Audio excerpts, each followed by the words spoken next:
Assalamu alaikum warahmatullahi wabarakatuh. To carry on with the upper limb lectures, I'm going to discuss in this presentation the anatomy of the muscles of the hand. I'm Dr. Dalia Saleh, Professor and Head of Anatomy Department at Mansoura University, Egypt. In this presentation, I'm going to cover the following objectives. First, I will talk about the flexor retinaculum, the palmar aponeurosis, the palmaris brevis muscle, the muscles of the hand, including the thenar muscles to the thumb, the hypothenar muscles to the little finger, and the intrinsic muscles of the hand.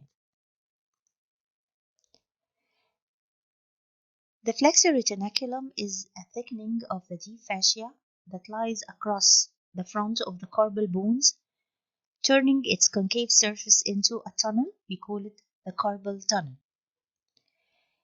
It is attached medially to the pisiform and also to the hook of Hammett, while laterally it is attached to the scaphoid and trapezium. Above or superiorly, it is continuous with the deep fascia of the forearm, while below or inferiorly, it is attached to the palmar aponeurosis. There are structures that pass above and below the flexor retinaculum. The structures that lie above the flexor retinaculum, we have the ulnar nerve and artery, the palmaris longus tendon,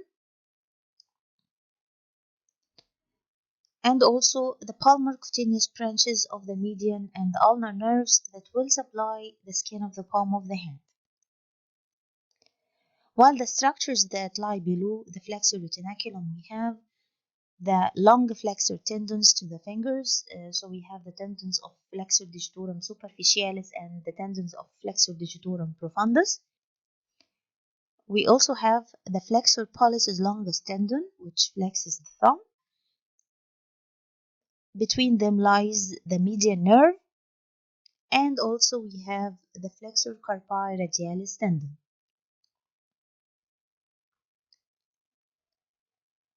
What's the function of the flexor retinaculum? It prevents bowing of the flexor tendons while moving the wrist. So in this picture, you can see while this person is making a grip or flexing his wrist, the only tendon that shows under the skin is the tendon of palmaris longus tendon because it lies superficial to the flexor retinaculum, while the other deep tendons or the flexor tendons lie beneath the flexor retinaculum. That's why they do not bow or appear while moving the wrist. The other function of the flexor retinaculum is to give attachment to the thenar and hypothenar muscles.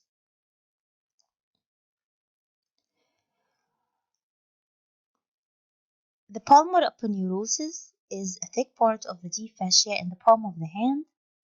It is triangular in shape. Its apex is attached to the flexor retinaculum, while its base splits into 4 slabs for the fingers. The main function of the palmar aponeurosis is to increase the hollow of the palm of the hand so it improves the grip. And you can also notice that the skin over the palmar aponeurosis is not movable and firmly attached to it. And this is another factor that improves our grip. We have a small muscle called the palmaris brevis muscle.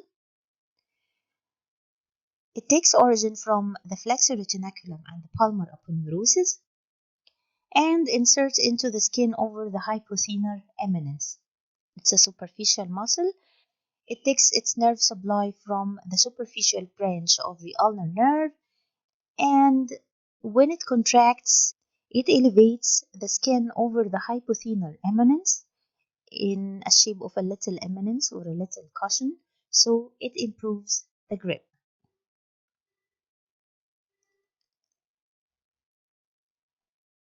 For the muscles of the hand, we have 3 main groups: the thenar group for the thumb, the hypothenar group of muscles for the little finger, and the intermediate group, we can also call it the intrinsic muscles of the hand.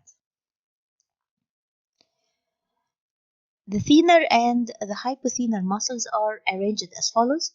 We have the abductor pollicis brevis and the abductor digiti minimi on the periphery. We have the flexor pollicis brevis and the flexor digiti minimi to the inner side.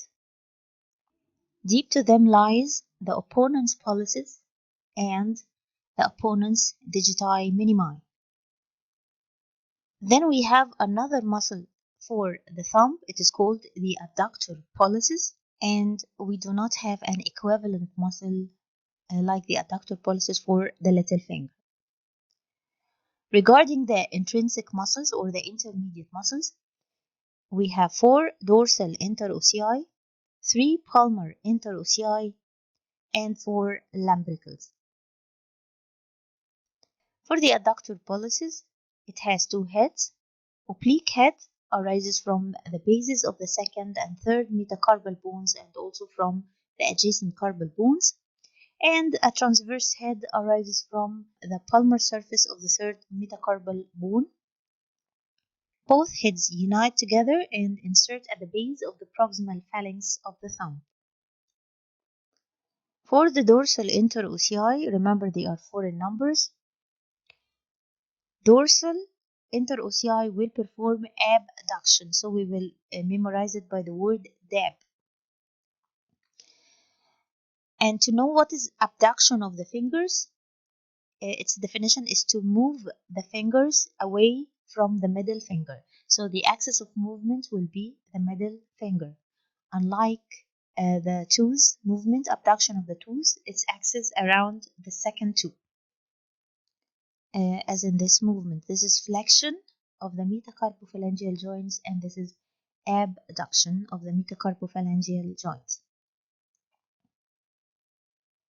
We can notice that the thumb and the little finger have no dorsal interossei. Why is that? Because the thumb and the little finger have their own abductors like abductor pollicis brevis and abductor digiti minimi. For the middle finger, it can be abducted in either sides, so it must have 2 dorsal interossei to move it in either directions. These muscles arise from the adjacent sides of the 2 metacarpal bones. For example, the first dorsal interosseous here, it arises from the adjacent sides of the first and second metacarpal bones, and so on. They insert at the bases of the proximal phalanges of the following fingers of the second, third, and fourth fingers. So the index finger or the second finger will have the first dorsal interosseous to move it, while the second and third dorsal interossei will move the middle finger on either side, and the fourth dorsal interosseous will move the ring finger and causing its abduction. On the other hand, we have the palmar interossei. They are 3 in numbers. We will memorize their action by the word pad. The palmar interossei will cause adduction of the fingers. And in adduction, still we have the axis is the middle finger. It is moving of the fingers towards the middle one.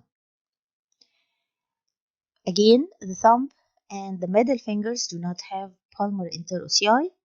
And if we ask ourselves why, the thumb has its own adductors. It's called adductor pollicis, so it does not need any of the palmar interossei to cause its adduction. While the middle finger is the axis of movement, it cannot be adducted because it is the axis, or it lies at the center, so it cannot be adducted.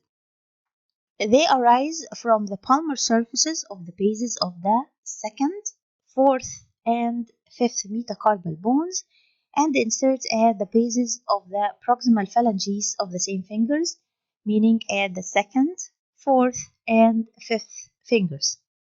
Also, the dorsal and the palmar interossei join what is called dorsal expansion, which is a collection of tendons that insert at the fingers. Finally, we have the lumbricals. They are 4, as we can see here. The first two are considered to be unipinnate muscles, while the third and fourth are bipinnate muscles. So the first two takes origin as follows.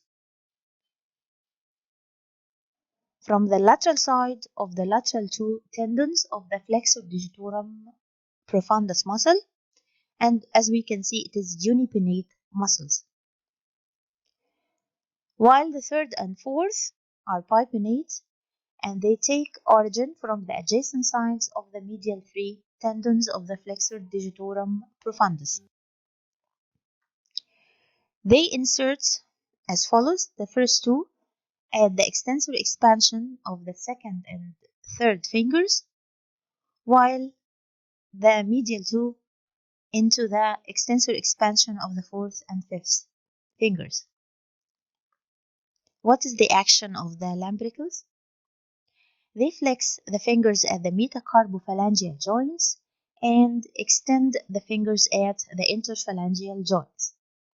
So they make your hand looks like the letter L. So remember that lambricals start with the L, and it makes your hand looks like the letter L. To summarize the nerve supply of the muscles of the hand, all the short muscles of the hand are supplied by the deep branch of the ulnar nerve, except 5 muscles are supplied by the median nerve. They are the abductor pollicis brevis, the flexor pollicis brevis, and the opponens pollicis. These are the thinner muscles. We also have the first and second lambricals. And remember that the palmaris brevis is innervated by the ulnar nerve, but from its superficial branch. This is the end of my presentation. Thanks for listening. If you like it, please do not forget to subscribe, like, and share. And do not forget to hit the notification bell so you can know if I upload another video. Please feel free to leave a comment below. See you in the next video. Thank you.